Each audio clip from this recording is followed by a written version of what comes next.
लूटने वाली शिक्षा है, ये जो अतिक्रमण, प्रदूषण और शोषण बढ़ाने वाली शिक्षा है, ये शिक्षा खत्म है। और ये कुछ मल्टीप्लाई, कुछ जो मल्टीनेशनल है, कुछ ये जो यूएन टाइप के संगठन है, उन्हीं के काम की है, वो इस देश के लोगों के काम की है, ना वो नेचर के काम की है, ना लोगों के काम की है।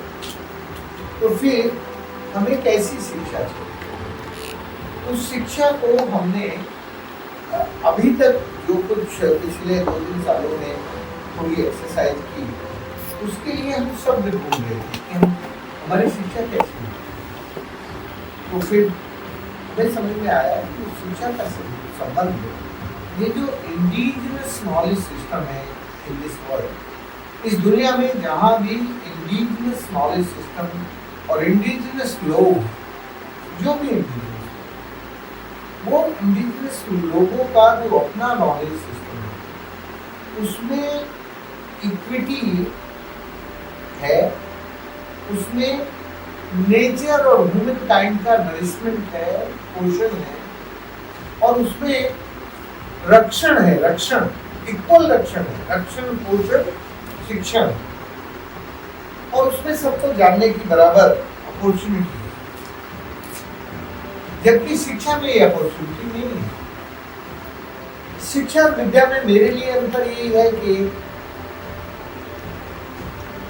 विद्या वो है जो किसी का शोषण नहीं है, विद्या वो है जो किसी का प्रदूषण, किसी के लिए प्रदूषण नहीं है, विद्या वो है जो किसी की चीजों पर एनक्रोचमेंट नहीं है।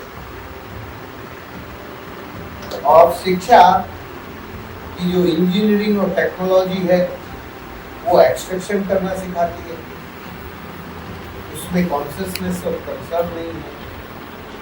तो ये जो इंजीनियरिंग है, इंजीनियर वो सबसे बड़ा इंजीनियर होता है, वो सबसे बड़ा टेक्नोलॉजी होता है, जो मिनिमम समय में मैक्सिमम नेचर का एक्सट्रैक्ट करने की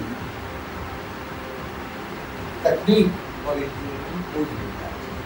उसी को दुनिया का सबसे बड़ा टेक्नोलॉजी होता है।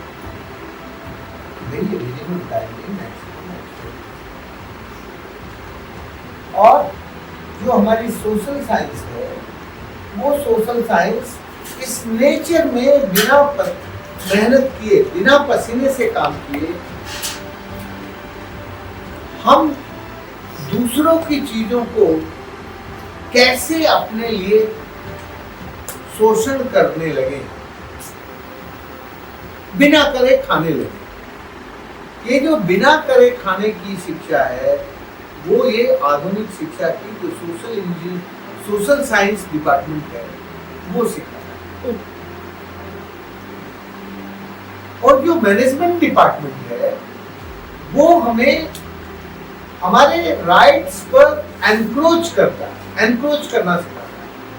मैंने तुम्हें कल भी कहा था, आज फिर रिमाइंड कराना चाहता हूँ, हिंदुस्तान का सबसे बड़ा मैनेजमेंट इंस्टीट्यूट का नाम है Lal Bahadur Shastri academy Mussoorie.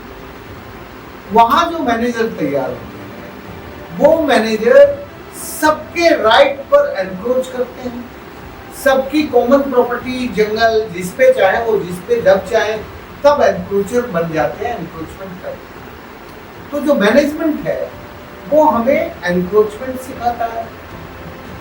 Social science हमें बिना करे खाना सिखाती है, और इंजीनियरिंग और तकनीक हमें मिनिमम समय में मैक्सिमम एक्सट्रैक्ट करना, नेचर को एक्सट्रैक्ट करना, ये सिखाती है। इसलिए ये शिक्षा हमारे काम की नहीं है। इस शिक्षा को हम यूनानिमसली नकारते हैं।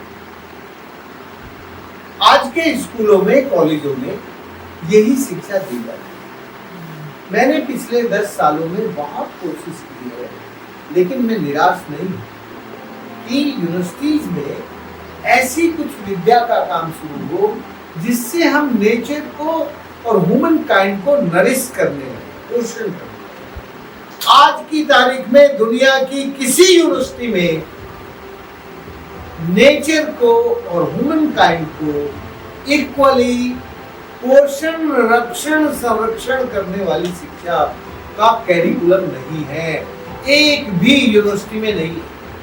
सारी जितनी यूनिवर्सिटी है उनमें एक्सट्रैक्शन, पॉल्यूशन और एनक्रोचमेंट पढ़ाने वाले कोर्सेज करते हैं। इसलिए ये जो शिक्षा है, ये शिक्षा कदाचित हमारे काम की नहीं है। तो फिर हमें जो काम की शिक्षा चाहिए वो शिक्षा चाहिए, उसका नाम मैंने विद्या दिया है। और वो जो विद्या है वो मांगू काका की विद्या है। मांगू काका के पास शब्द नहीं है, अनपढ़ है, लेकिन मांगू काका बहुत सारे राजेंद्र बना सकता है। इस देश की एक यूनिवर्सिटी नहीं है जो दूसरे राजेंद्र बना सकता, वो मांगू काका बना सकता। बात समझ में आई आपको मैं क्या कहना चाहता हूँ? इसका मतलब समझ। मैं पिछले दिनों अलीगढ़ यूनिवर्सिटी में उनके कन्वोकेशन में चीफ गेस्ट था, दीक्षांत समारोह होता है ना, और एक बहुत अच्छे वाइस चांसलर वो आर्मी से आए थे, साहब। तो मैंने अपने भाषण में कहा कि भाई मुस्लिम यूनिवर्सिटी को 100 साल से ज्यादा हो गए, इस मुस्लिम यूनिवर्सिटी में अभी तक राजेंद्र सिंह जैसे लोग क्यों नहीं? मैंने कहा इस पूरी यूनिवर्सिटी की हिस्ट्री में मैं एक आदमी को जानता हूँ जिसने जिंदगी में जो इसमें से निकला और दुनिया में अच्छा काम किया, उसका नाम था राशिद हयात सिद्दीकी। मैंने कहा राशिद हयात सिद्दीकी के बाद और राशिद हयात सिद्दीकी के पहले कोई एक आदमी ऐसा नहीं बना इस यूनिवर्सिटी में जो इस नेचर को, इस कुदरत की हिफाजत करने के काम में लगा। मैंने कहा राशिद को छोड़ दीजिए, राशिद उस दिन वहां नहीं थे, राशिद जरा बहुत बूढ़े हो गए, 99 ईयर ओल्ड।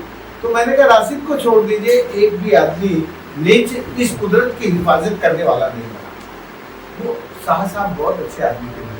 उसने कहा राजेंद्र भाई क्या ऐसा संभव है, हमारी यूनिवर्सिटी राजेंद्र सिंह बना सकती है?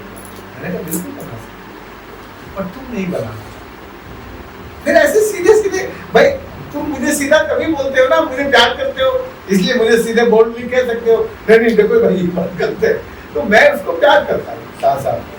मैंने कहा नहीं बना सकते हैं, पर आप बनाना नहीं चाहते। उन्होंने कहा नहीं आई एम वेरी सीरियस, तुम बताओ कैसे। तो मैंने कहा तुम अपने 3 आदमी मेरे साथ भेजो, मैं तीनों को जानता था, तीनों को मैं उनको बताता हूँ थोड़े दिन मेरे साथ 10-15 दिन गाँव में हमारे आश्रम में रहे और वहाँ कुदरत को कैसे जाना जाता है, कुदरत को कैसे पहचाना जाता है और कुदरत को रिजुनेट करने की प्रोसेस क्या होती है। मैंने कहा तुम्हारे यहाँ इतने सारे इंजीनियरिंग के कोर्स है, वो सारे के सारे पॉल्यूशन को ट्रीट करने की टेक्नोलॉजी पढ़ाते हैं, वो सबके सब जो बर्बादी करके उसको इलाज करने का कुछ ना कुछ काम सिखाते हो तुम लोग। मैं कहता हूँ कि कुदरत बीमार ना हो, ऐसा कुछ करो ना हो यार रिजर्वेशन का। उस आदमी ने भेजा, अभी वो कोर्स तैयार हो रहा है, एक आधी जगह ऐसे ऐसे कुछ छोटे छोटे काम करेंगे तो शायद कुछ लोग बनने लगेंगे। इसलिए हमें बहुत निराश होने की जरूरत नहीं है, तो होता है यार, इतने 10 साल में हुआ, अभी एक यूनिवर्सिटी ने 10 साल में पहले, और वो वही बनारस हिंदू यूनिवर्सिटी ने नहीं की, मुस्लिम अलीगढ़ यूनिवर्सिटी ने। मैं बनारस यूनिवर्सिटी में भी 2-3-4 साल पहले गया था उनके कन्वोकेशन में, जब मोतीलाल जी, मोती सिंह जी जब वाइस चांसलर थे। लेकिन ऐसा है कि हमें जहाँ मौका मिले ना, जितना मौका मिले उस मौके को उठा के अपनी बात कह के, बस दुश्मन को दुश्मन कह के आगे बढ़े, नहीं तो नहीं। यहाँ गांधी का फार्मूला नहीं चलेगा कि एक गाल पे कोई रैपट मारे तो दूसरा नहीं करेगा।